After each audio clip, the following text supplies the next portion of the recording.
Nakugang ang parkyano sa St. Michael the Archangel sa lungsod sa Argao sa dihang ilan nakita kaganang buntag gagipangbuak ang mga imahen sa mga santos. Sayran nato ang hitabo pinagi sa report ni Marie Dumabok. Nagtrending ang gipost sa usa sa mga konsehal sa lungsod sa Argao kalabot sa panghitabo.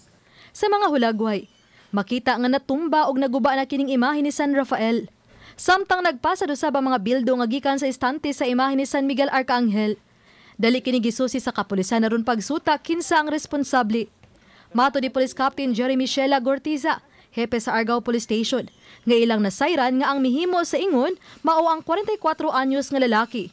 Matud pa do na kini diferensya sa pangisip ug namatyan pagyud og suod kayo niya nga igsuon. Kaguod niya ba o pero I think na depressed na mo siguro na agian niya dito. Di man mo file ang kuan ng simbahan. Nahitabo ang pagpamuak sa mga imahen ganihang kadlawon. Napasaylo raw sab sa Kuraporoko ang maong lalaki ug ang pamilya niini ni pasalig nga mobayad sa mga naguba. Shoulder ra nila ang expenses sa kaning pagpamuak ana niya.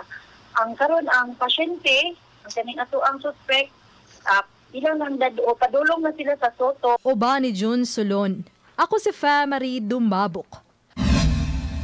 Balitang Bisdak.